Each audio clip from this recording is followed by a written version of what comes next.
अंग्रेज दौर से लेकर यहाँ तक जब तक पॉलिटिकल सिस्टम कबायली इलाकों में था उस वक्त तक सबसे बड़ा जुर्म जो कबायली इलाकों में समझा जाता था वो पॉलिटिकल एजेंट के दफ्तर के सामने ढोल बजाना था। बिल्कुल, ढोल बजाना एक बगावत की निशानी समझी जाती थी। बिस्मिल्लाहिर्रहमानिर्रहीम, अस्सलाम वालेकुम, मैं हूं जमशेद खान। एक बार फिर हम एक कलदम जमात जिसको पीटीएम कहा जाता है उस हवाले से कुछ बात करेंगे।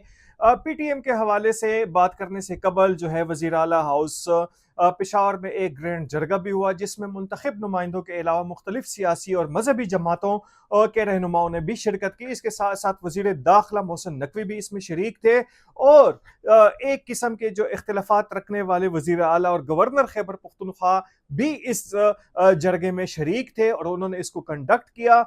बात करते हैं इस वक्त जो कलदम जमात है पीटीएम के हवाले से कि पीटीएम आखिर चाहती क्या है, आखिर उनके क्या मुतालबात हैं। जो जितनी सियासी जमातें खैबर पख्तूनख्वा में इस वक्त मौजूद है, चाहे वो मजहबी जमातें हों चाहे वो सियासी जमातें हों, उनका मौक़िफ़ जो है पीटीएम से मुख्तलिफ क्यों है।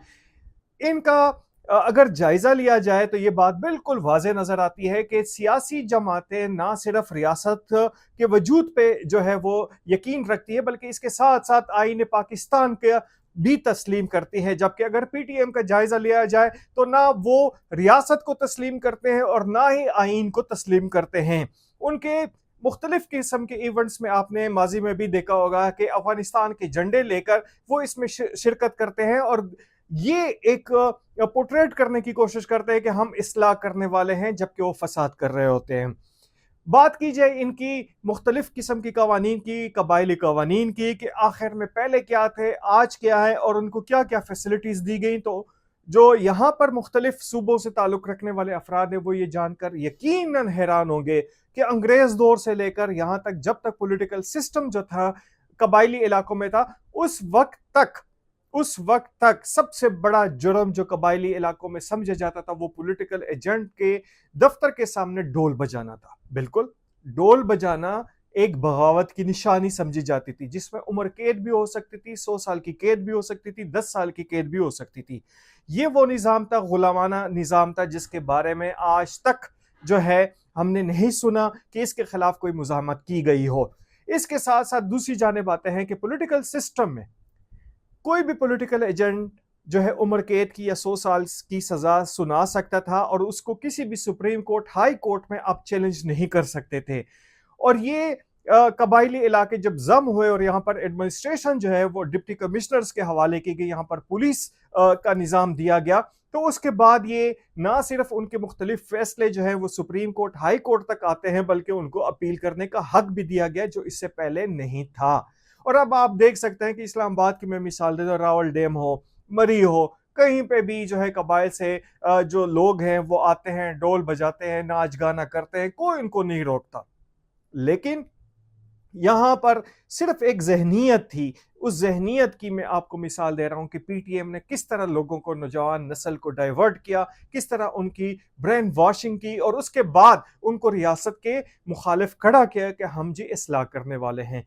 यहाँ पर अगर यूथ की बात की जाए तो कबाइल से ताल्लुक़ रखने वाले मुख्तलिफ जो इस वक्त स्टूडेंट्स हैं वो पाकिस्तान भर की मुख्तलिफ यूनिवर्सिटीज़ में ना सिर्फ वो मुफ्त तालीम हासिल कर रहे हैं बल्कि उनको स्कॉलरशिप्स भी मिलती हैं। उसमें मेडिकल कॉलेजेस भी हैं, इंजीनियरिंग यूनिवर्सिटीज़ भी हैं और दीगर यूनिवर्सिटियाँ भी, उसमें लातादाद जो है यहाँ पर कबाइल से ताल्लुक़ रखने वाले अफराद जो है तालीम हासिल कर रहे हैं।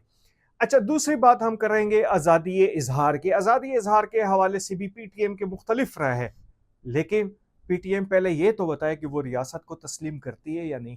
अगर आप रियासत को तस्लीम करते हैं, अगर आप आइन को तस्लीम करते हैं तो फिर आपको आर्टिकल 9-10 की जो है वो सहूलत दी जाएगी। लेकिन अगर आपने हाथ में झंडा उठाया अफगानिस्तान का, आप तनकीद करते रियासत के वजूद पे, आप तनकीद करते हैं कॉन्स्टिट्यूशन को आप नहीं मानते, तो आपके साथ किस कानून के तहत बात की जाए। अगर बात आप करते हैं कि पश्तून रिवायात के मुताबिक, तो आपकी साहब का जो पश्तून रिवायत थी तो उसमें तो डोल बजाना भी एक जुर्म समझा जाता था। आज तो ये हालत है कि आप अपनी मर्जी से जब चाहें जलसा कर सकते हैं, जलसे से आपको किसी ने नहीं मना किया, लेकिन इंतशार, सिर्फ इंतशार अगर आपने फैलाना है तो इसकी इजाजत नहीं दी जाएगी। खैबर एजेंसी में आप लोगों ने जो साबका खैबर एजेंसी जिसको कहा जाता था और जमशुदा एक जिला है, उसमें आपने जो एक जरगा रखा उसके मकासद वाजे नहीं थे। एक तरफ आप कहते थे कि जी हमने अमायदीन को इनवाइट किया। अभी अगर 3-4 दिन की फुटेजेस से देखा जाए तो यहां पर आपको कोई अमायदीन नहीं नजर आएंगे। आपको सारे शुमाली जनूबी वजीरिस्तान, इवन जोब और पशीन के वो डिप्रेस नौजवान नजर आएंगे जिनकी ब्रेन वॉशिंग की गई थी। इन नौजवानों को आपने वो रास्ता दिखाया। इस वक्त सुबह पंजाब की बात की जाए, यहां पर इस्लामाबाद पिंडी की बात की जाए तो लाखों की तादाद में पश्तून जो है ना सिर्फ चलियां बेचने से लेकर अरबों रुपए की प्रॉपर्टी का काम यहां पे कर रहे हैं। आप एक क्लास 4 से लेकर ग्रेड 22 तक जो अफसर हैं वो पश्तून से ताल्लुक रखते हैं। यहां पे किसी भी आप सेक्टर में चले जाएं, किसी भी कारोबार में चले जाएं, किसी भी इंडस्ट्री में चले जाएं, आपको पश्तून नजर आएंगे। एक कौम परस्ती का कार्ड इस्तेमाल करते हुए आपने ना सिर्फ यहां पर कानून नाफिज करने वाले इदारों और अवाम को आपस में तसादम करने के मंसूबा बंदी की, बल्कि इसके साथ साथ यहां पर जो हजारों लाखों की तादाद में मुख्तलिफ सूबों में काम करने वाले पश्तूनों की जिंदगी को आपने दाव पे लगा दिया। आप क्या चाहते थे कि पंजाबी भी उसी तरीके से रिएक्शन दे जिस तरह आप देते हैं? दूसरी बात यह कि शुमाली जनूबी वजीरिस्तान में अभी तक दीगर अजला के जितने भी लोग कत्ल किए गए, जिबा किए गए, आपके जुबान से एक लफ्ज तक नहीं निकला। शुमाली वजीरिस्तान में बन्नू से ताल्लुक रखने वाले ताजरों को कतार में लटाकर उनके गले काटे गए। पंजाब से ताल्लुक रखने वाले वो अफराद जिनकी यहां पर हजामों की दुकानें थी, आपने उनके गले काटे। कभी अफसोस का इजहार किया? कभी अफसोस का इजहार किया? बिल्कुल भी नहीं किया। आखिर आप चाहते क्या हैं? मंजूर पश्तीन अपने मंसूबे में बिल्कुल नाकाम हो चुके हैं। ये बात रोजे रोशन की तरह आश्कारा हो चुकी है कि वो सिर्फ फसाद फसाद फसाद चाहते हैं। और उसका सबसे बड़ा जो शुमाली जनूबी वजीरिस्तान की जो लड़ाई थी वो दीगर अजला तक लेकर आए और दीगर अजला से होते हुए दीगर सूबों तक लेकर आए, और ये नफरत अंगेज जो उनकी पॉलिसी थी वो लोग मुस्तरद कर चुके हैं। शऊर की कमी है, उनके साथ कुछ लोग हैं जिनमें शऊर नहीं है इस बात का। तालीम हासिल करने से आपको किसी ने नहीं रोका, कारोबार करने से आपको किसी ने नहीं रोका, आपको तरक्की करने से किसी ने नहीं रोका।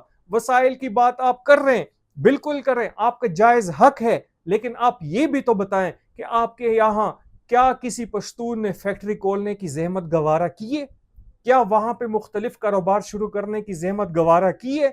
आप लोगों में अवेयरनेस दें, इस हवाले से दें कि यहाँ पर गैस और बिजली मौजूद है, मिनरल मौजूद है, यहाँ पर फैक्ट्रियां लगाएं, लेकिन आप सिर्फ इंतशार इंतशार। आप चाहते क्या? जब आपके बंदे ना पढ़े लिखे हैं, ना उनमें कोई विजन है, सिर्फ आपने वो इंतशारी एक दो उनको नारे दिए हैं जिनमें अक्सरियत वो लोग हैं जिन्होंने कभी बॉर्डर पार ही नहीं किया, जिन्होंने कभी अफगानिस्तान की शक्ल तक नहीं देखी, जो ना अफगानिस्तान में पैदा हुए, ना उनके आबाओ अजदाद पैदा हुए, लेकिन उनको आपने एक लॉलीपॉप दिया हुआ है। मंजूर पश्तीन, आपकी गेम खत्म हो चुकी है। आज तक इतना ही, इजाजत दीजिए, अल्लाह हाफिज।